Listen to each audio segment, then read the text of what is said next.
പക്ഷേ എന്നിട്ട് 1967 ഈ ഇസ്രായേൽ വെസ്റ്റ് ബാങ്ക് അധിനിവേശം പിടിച്ചടക്കുന്നത്.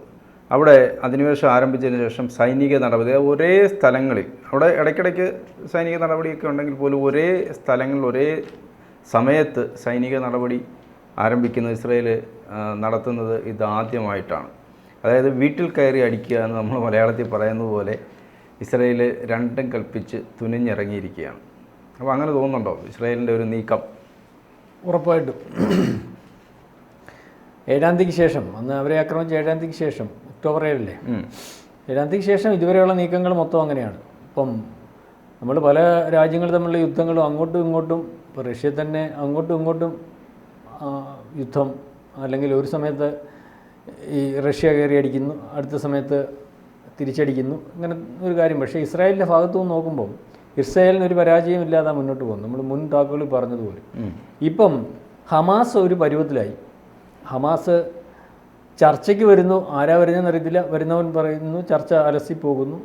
ഇപ്പോൾ പാലസ്തീൻ പൂർണ്ണമായിട്ടും ഇസ്രായേൽ പിടിക്കുന്ന സ്ഥിതിയിലേക്ക് പോവുകയാണ്. ഇപ്പം ഈ പറഞ്ഞ പോലെ വെസ്റ്റ് ബാങ്ക് മാത്രമല്ല, ഹമാസിനെ സഹായിക്കുന്നു, അത് കഴിഞ്ഞിട്ട് ഹിസ്ബുള്ളയെ സഹായിക്കുന്നതുമായിട്ടുള്ള കക്ഷികളെ മൊത്തം വീട് കയറി അടിക്കുന്ന അവസ്ഥയിലേക്ക് പോവുക. ജോൺ പറഞ്ഞതുപോലെ ഇന്നലെ സിറിയയിൽ വ്യോമാക്രമണം നടത്തി. പ്രധാനപ്പെട്ട ഈ ലെബനൻ സിറിയ ബോർഡറിൽ കൂടി സഞ്ചരിക്കുകയായിരുന്ന ഹാരിസ് ഹാഷിം ഈ പാലസ്തീൻ ഇസ്ലാമിക് ജിഹാദ് എന്ന സംഘടനയാണ്, അതിൻ്റെ തലവനെയും കൊന്നു. ബോർഡറിൽ കൂടെ സഞ്ചരിക്കുകയായിരുന്നു. എന്നാൽ വളരെ സേഫായിട്ട് പുള്ളി സഞ്ചരിച്ചുകൊണ്ടിരുന്നതാണ്. അതായത് എവിടെ ഹമാസിനെയും അല്ലെങ്കിൽ ഈ ഹിസ്ബുള്ളയും സഹായിക്കുന്നതും അവർക്ക് വേണ്ടതായിട്ടുള്ള സഹായം ചെയ്യുന്ന സാമ്പത്തിക സഹായമായാലും ഈ ടെററിസ്റ്റുകളെ റിക്രൂട്ട് ചെയ്യുന്ന ഗ്രൂപ്പുകളെയെല്ലാം കണ്ടുപിടിച്ച് അതിൻ്റെ തലവന്മാരെവിടെ ഇരുന്നാലും അവരെ കൊന്നുകളയുന്ന രീതിയിലേക്ക് ഇസ്രായേൽ പോകുന്നത് മൊസാദിൻ്റെ ഒരു പണ്ടോട്ടേയുള്ള പ്രക്രിയയാണ്. പക്ഷേ ഇത്ര കലുഷിതമായിട്ട്, പണ്ടൊക്കെ നമ്മൾ കണ്ടിട്ടുള്ളത് അറിയാതെ എന്ന് അല്ലെങ്കിൽ സൈലൻ്റായിട്ടിരിക്കുന്ന ഒരിടത്ത് ചെന്നിട്ട് കൊന്നിട്ട് പോകുന്ന ഒരു രീതിയാണ്. ഇപ്പം അങ്ങനെയല്ല. ഹിസ്ബുള്ള മാത്രമല്ല, അന്നൊക്കെ ഏതെങ്കിലും ഒരു പ്രത്യേക പ്രദേശം കേന്ദ്രീകരിച്ചാണ് ഒരു ആക്രമണം, ആ പ്രദേശം ലൊക്കേറ്റ് ചെയ്യുന്നു, അവിടെ മാത്രം അറ്റാക്ക് ചെയ്യുന്നു. അതെ, ഇപ്പം അങ്ങനെയല്ല. ഇപ്പം തന്നെ ഈ ഹമാസിൻ്റെ ആക്രമണം, അത് കഴിഞ്ഞിട്ട് ഹിസ്ബുള്ള എന്ന് പറഞ്ഞാൽ സൈനിക സജ്ജമായിട്ട് നിൽക്കുകയാണ്. കാരണം അവരിങ്ങനെ യുദ്ധം ചെയ്തുകൊണ്ടിരിക്കുകയാണ്, ഇസ്രായേലിനെതിരെ റോക്കറ്റ് ആക്രമണം നടത്തിക്കൊണ്ടിരിക്കുന്നു. ഈ സമയത്താണ് അവിടെ തുരങ്കത്തിൽ കയറി വിഷവാതം അടിച്ചിട്ട് മൊസാദ് പോകുന്നത്. കാരണം അവർക്ക് പോലും അത്ഭുതമാണ് എങ്ങനെയാണ് ഇത് സംഭവിക്കുന്നത്. അപ്പോൾ അതുപോലെ തന്നെയാണ് ഇന്നലത്തെ ഈ ഒരു ആക്രമണം, ഈ തലവനെ കൊന്നത്. അതായത് എവിടെ കൂടെയും പോകാനൊക്കാത്ത ഒരവസ്ഥ. അതായത് ഇപ്പം തന്നെ ഹമാസിൻ്റെ ഒരു നേതാവ് എവിടെയാണെന്ന് അറിയത്തില്ല. ഇപ്പോൾ പല വാർത്തകൾക്കകത്തും വരുന്ന ഇയാൾ പെൺവേഷം കെട്ടി നടക്കുകയാണ്, തുരങ്കത്തിനകത്താണ്. എൻ്റെയൊക്കെ ഒരു കണക്കുള്ളനുസരിച്ച് ഇയാൾ ഏതെങ്കിലും തുരങ്കത്തിനകത്ത് വെച്ചൊക്കെ ഈ ചിലപ്പം മരിച്ചു കാണും. അവിടെ ഇവിടെ ഉണ്ടെന്ന് വിചാരിക്കുന്നതേ കാണത്തുള്ളൂ. കാരണം ഹമാസിൻ്റെ ഇപ്പോഴത്തെ ഒരു രീതി എന്ന് പറഞ്ഞാൽ തലവനില്ലാതെ നാഥനില്ലാതെ ആരൊക്കെ എവിടെ ഉണ്ട് എന്നറിയാൻ പറ്റാത്ത രീതിയിലേക്കാണ് അവരുടെ കാര്യങ്ങൾ. കാരണം എല്ലാം ഛിന്നഭിന്നമായിപ്പോയി. ഇപ്പം വെസ്റ്റ് ബാങ്കിലേക്കും ലെവലിൽ നിന്ന് ഈ കയറി വെസ്റ്റ് ബാങ്ക് കൂടെ പിടിച്ചെടുത്ത് പൂർണ്ണമായിട്ടുള്ള ആധിപത്യം, അതിനുശേഷം വിശാല ഇസ്രായേലിലേക്ക് യുദ്ധം നയിക്കുന്നതിന് ഇസ്രായേൽ തയ്യാറായി നിൽക്കുക. കാരണം ബാക്കിയുള്ള രാജ്യങ്ങൾ ഭയന്നുകൊണ്ടിരിക്കുകയാണ്.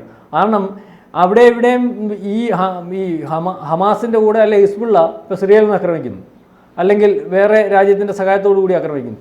ഈ രാജ്യത്തെ വേണ്ട സഹായം കേൾക്കുന്നു, അല്ലെങ്കിൽ അവിടെ നിന്ന് ആക്രമിക്കുന്നത് കണ്ടുകൊണ്ട് ആ രാജ്യത്തെയും കൂടെ പിടിച്ചെടുക്കാൻ വേണ്ടി ഇസ്രായേൽ ശ്രമിച്ചുകൊണ്ടിരിക്കുകയാണ്. കാരണം യാതൊരു കോംപ്രമൈസിനും അവർ തയ്യാറല്ല, യാതൊരു രീതിയിലുള്ള പരാജയവും അവർക്കില്ല.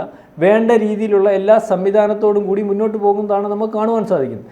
അപ്പം ഇതിനകത്ത് നമ്മൾ പഠിക്കേണ്ട ഒരു കാര്യം എന്ന് പറഞ്ഞാൽ, ഇസ്ലാമിക രാജ്യങ്ങളെ നശിപ്പിക്കുന്നതിന് വേണ്ടിയാണ് ഹിസ്ബുള്ളയും ഹമാസും ഒക്കെ ഒരു പരിധി വരെ പ്രവർത്തിക്കുന്നതെന്നാണ് നമ്മൾ ജനറലി നോക്കുമ്പോൾ ഒരാൾക്ക്, സാമാന്യ ബുദ്ധിയുള്ള ഒരാൾക്ക് മനസ്സിലാവുന്നത്.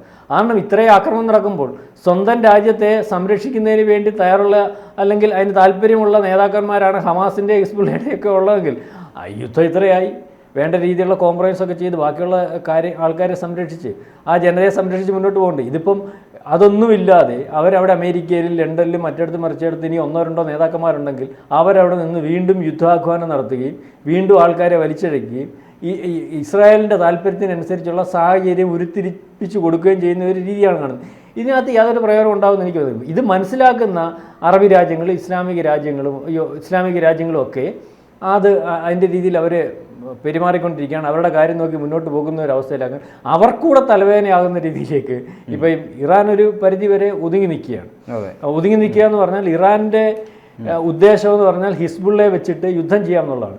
ഇപ്പം ഏറ്റവും അവസാനം ഇറാൻ പരമാധികാരിയെ വധിക്കുന്ന രീതിയിലേക്ക് ഇസ്രായേൽ പ്ലാൻ ഇടുന്നു എന്നുള്ള ഒരു വാർത്ത വരുന്നുണ്ട്. അതൊരു പക്ഷേ ശരിയാവാനും സാധ്യതയുണ്ട്. കാരണം ഈ രീതിയിൽ ഇസ്രായേലിനെ ഹിസ്ബുള്ളയെ വെച്ച് ഓപ്പറേറ്റ് ചെയ്യിക്കുന്നതിന് വേണ്ട സമ്മർദ്ദവും സഹായവും കാര്യങ്ങളും എല്ലാം സിറിയയും ഇറാനും അടിയിൽ നിന്ന് ചെയ്തു കൊടുത്തു എന്ന് മൊസാദ് ഉൾപ്പെടെയുള്ള രഹസ്യാന്വേഷണ വിഭാഗത്തിന് കൃത്യമായ ഇത് കിട്ടുന്നുണ്ട്. ഇപ്പം വരാൻ പോകുന്നു ഇറാൻ ഡയറക്റ്റ് അടിച്ചില്ലെങ്കിലും ഒരു സുപ്രഭാതത്തിൽ കയറി ഇറാൻ്റെ പരമാധികാരി യുദ്ധം വേണമെന്ന് പറഞ്ഞ് നിൽക്കുന്ന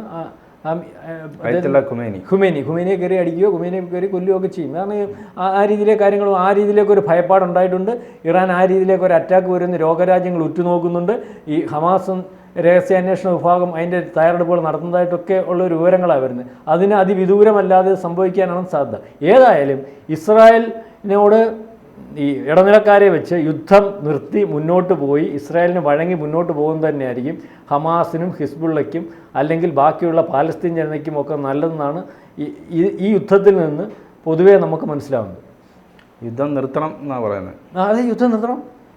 യുദ്ധം നിർത്തണമെങ്കിൽ ഇസ്രായേൽ പറഞ്ഞിരിക്കുന്നത്, ഇന്നലെ നെതന്യാഹു പറഞ്ഞിരിക്കുന്നത്, യുദ്ധം ഞങ്ങൾ വിജയിക്കുന്നിടം വരെ ഞങ്ങൾക്ക് യുദ്ധം നിർത്താൻ പറ്റില്ല. കാരണം രാജ്യത്തിൻ്റെ രക്ഷയാണ് ഏറ്റവും പ്രധാനം. ഭീഷണി ഉണ്ടായിരിക്കുന്നിടത്തോളം കാലം ഞങ്ങൾ യുദ്ധം ചെയ്തുകൊണ്ടേയിരിക്കും. അപ്പോൾ അതുകൊണ്ടാണ് ഈ ഖുമൈനിയുടെ പേരെടുത്ത് പറഞ്ഞിട്ട് അദ്ദേഹം പറഞ്ഞത്. അത് ഖുമൈനിയെ തീർക്കും എന്നുള്ള രീതിയിലാണ് അദ്ദേഹം പറഞ്ഞത്. അവർക്ക് ഭീഷണി ഉണ്ടാകുന്ന ഘട്ടത്തിലെല്ലാം, ഭീഷണി എവിടെ നിന്നൊക്കെ വരുന്നു അവരെയൊക്കെ ഇല്ലാതാക്കുന്നിടം വരെയും ഞങ്ങൾ ദൈവത്തിൻ്റെ ജനമാണ്, അങ്ങനെയാണ് അവരുടെ വിശ്വാസം. അപ്പോൾ ദൈവം തിരഞ്ഞെടുത്ത ജനം എന്നുള്ളൊരു വിശ്വാസത്തിലാണ് അതെ ആ രീതിയിലാണ് ചെയ്തികൾ. ഇവർക്ക് വിജയമേ ഉള്ളൂ, പരാജയമില്ല. ഇവരെ തുടക്കത്തിൽ തന്നെ ഈ രാജ്യം ഉണ്ടായിട്ട് ഒരു കൊല്ലം ആകുന്നതിന് മുമ്പേ ശക്തരായിട്ടുള്ള അറേബ്യൻ രാജ്യങ്ങൾ, സൗദി ഉൾപ്പെടെയുള്ള രാജ്യങ്ങളെല്ലാം കൂടെ ആക്രമിച്ചണക്കെ അവരന്ന് യുദ്ധത്തിൽ വിജയിച്ചു. ഏത് സാഹചര്യത്തിൽ വിജയിച്ചു അവർ പോലും അമ്പരുന്നു. എങ്ങനെ വിജയിക്കുന്നു ഒന്നുമില്ല. ഒരു രാജ്യം ഈ രാജ്യത്തിൻ്റെ ഒരു പ്രത്യേകത അറിയാം, വെള്ളമില്ല, കുടിവെള്ളമില്ല, കടൽ ശുദ്ധീകരിച്ച വെള്ളം. ഒരു സംവിധാനങ്ങളും ഇല്ലാത്ത ഒരു പ്രദേശത്ത് ലോകത്ത് ഏറ്റവും മുന്തിയ സംവിധാനങ്ങളോടുകൂടി ആ രാജ്യത്തെ പരിപാലിച്ച് മുന്നോട്ട് പോകുന്ന രാജ്യമാണ്. ഇതെങ്ങനെ സംഭവിക്കുന്നു പറഞ്ഞാൽ അവരുടെ ടെക്നോളജി. അത് അവർക്ക്, നമ്മളൊക്കെ ഒരു ടെക്നോളജിയിലേക്ക് അല്ലെങ്കിൽ ഒരു കാര്യം കണ്ടുപിടിക്കുന്നതിലേക്ക് വരണമെങ്കിൽ കാലങ്ങൾ, ഇതവർക്ക് ആവശ്യമുള്ളത് അവർ പെട്ടെന്ന് കണ്ടുപിടിക്കുക, പെട്ടെന്ന് പ്രാവർത്തികമാക്കുക. വളരെ അത്ഭുതകരമായിട്ടുള്ള ഒരു രാജ്യമാണ് എല്ലാ രീതിയിലും. ഏത് മേഖലയിലായാലും, കൃഷിയാണെങ്കിലും കൊള്ളാം, വ്യവസായമാണെങ്കിലും കൊള്ളാം, ആയുധത്തിൻ്റെ കാര്യത്തിലായാലും കൊള്ളാം, എല്ലാ കാര്യത്തിലും അവർ ഏറ്റവും മോഡേൺ ടെക്നോളജി.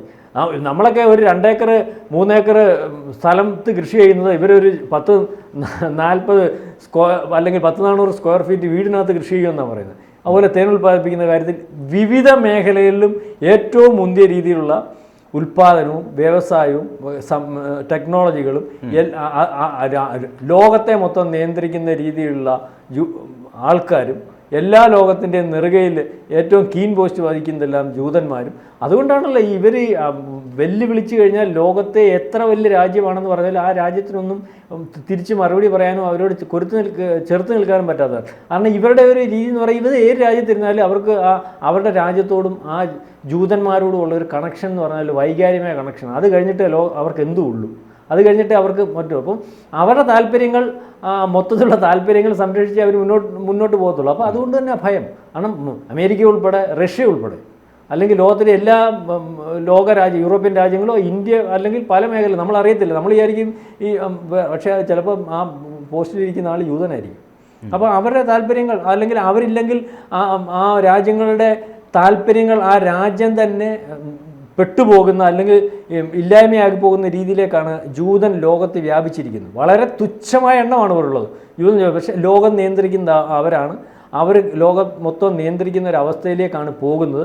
അമേരിക്ക ഉൾപ്പെടെ ഉള്ളവർ അവർക്ക് സഹായമായി നിൽക്കുന്നത് ജൂതൻ പിണങ്ങിയാൽ അമേരിക്ക പോലും ഇല്ലായ്മയായി പോകുന്ന രീതിയിലേക്കുള്ള സംവിധാനമുണ്ട്. അല്ലെങ്കിൽ അമേരിക്കയെ പോലും നിയന്ത്രിക്കുന്ന 4 ജൂതന്മാരാണെന്നാണ് പറയുന്നത്. എല്ലാ രീതിയിലും നിയന്ത്രിക്കുന്നത് അവരുടെ എല്ലാ സംവിധാനത്തിനകത്തും വ്യക്തമായ കൈ ആ ജൂതന്മാർക്കുണ്ടെന്നാണ്. അപ്പോൾ അതുകൊണ്ടാണ് അമേരിക്ക എന്ത് വേണമെങ്കിലും ചെയ്തു കൊടുക്കാമെന്നുള്ള രീതി. അല്ലെങ്കിൽ അമേരിക്ക ഈ പറയുന്ന കണക്ക് കൂറോ നെറിയോ നേരോ ഒന്നും ഉള്ള രാജ്യമൊന്നുമല്ല. ഏത് രാജ്യത്തിനും അവരുടെ കീഴ്പ്പെട്ടിരിക്കണമെന്നോ അവരുടെ താല്പര്യങ്ങൾ സംരക്ഷിക്കണമെന്നോ. പക്ഷേ ഇസ്രായേലിൻ്റെ അടുത്ത് മാത്രമേ ഉള്ളൂ ആ കളി നടക്കുന്നത്. അപ്പം നമ്മളീ പറഞ്ഞു വന്നത്, ഇസ്രായേലിനോട് കളിക്കുന്ന ഹമാസ് ആയാലും കൊള്ളാം, ഹിസ്ബുള്ള ആയാലും കൊള്ളാം, ഏത് രാജ്യമായാലും കൊള്ളാം, അറിഞ്ഞ് കളിച്ചില്ലെങ്കിൽ അവരാ കളിക്കുന്നിടം കൊണ്ട് പോകുന്ന ഒരു രീതിയാണ് ആ രാജ്യം ഉണ്ടായ കാലം തൊട്ട് ഇന്ന് വരെ കണ്ടിട്ടുണ്ട്. ആ രാജ്യം ചിതറിപ്പോയ സമയത്ത് പോലും എവിടൊക്കെ ചിതറിക്കിടന്നോ അവിടെ നിന്ന് അവർ കൂട്ടായ്മ ഉണ്ടാക്കി വീണ്ടും ഒന്നിച്ചു വന്ന് ലോകത്തിൻ്റെ നിറയിൽ നിൽക്കുന്ന ഒരു രാജ്യമാണ്.